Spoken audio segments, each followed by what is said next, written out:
윤석열 대통령이 당선인 시절 2022년 지방선거 일부 공천에 개입했다고 깜짝 폭로를 한 이준석 개혁신당 의원이 연 이틀 작심한 듯 폭로를 이어갔습니다.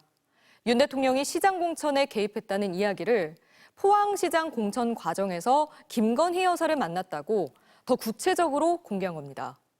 여기에 윤 대통령이 경북도당 위원장의 의견을 들어 특정인의 공천을 압박하면서 역정을 냈다고 말했습니다. 먼저 김지인 기자의 보도입니다. 뉴스토마토가 공개한 지난 2022년 4월 이준석 당시 국민의힘 대표와 김건희 여사의 통화 녹음입니다. 다른 데는 상인들이 있어가지고 네. 서초동에 있어가지고 뵐 수 있나 해가지고요. 저녁 제가 말씀을 하니까 그럼 오세요 그러면.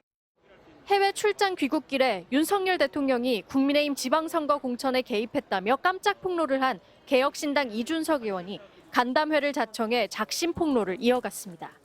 당시 포항시장 공천 문제를 두고 김건희 여사를 만난 적이 있다는 겁니다.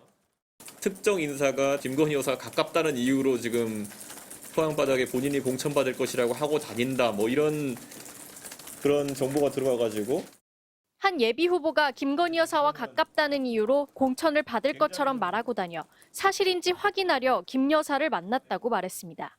당사자와 얘기를 해서 확인해야겠다라고 해가지고 제가 긴급하게 지금 어디 계시냐, 이거는 전화상으로 할 얘기도 아니니까.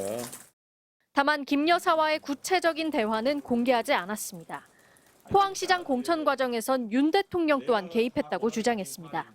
당시 경북 도당위원장으로부터 얘기를 전해들은 윤석열 대통령 당선인이 도당위원장 얘기를 들으라며 역정을 냈다고 주장했습니다.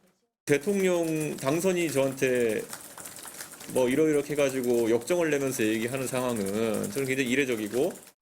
다만 중앙당이 경선을 결정하면서 김 여사와 친분을 과시하던 인사가 공천을 받진 않았다고 설명했습니다. 당시 경북 도당위원장이던 국민의힘 김정재 의원 측은 도당위원장이 대통령 부부와 공천을 상의할 수 없다고 반박했습니다. 이준석 의원은 윤 대통령의 직접 해명을 거듭 촉구했습니다. 대통령이 자기 입으로 하면 아니라고 말씀해 보시길 저는 기대합니다. 대통령실은 별다른 입장을 내놓지 않았습니다. MBC 뉴스 김지인입니다.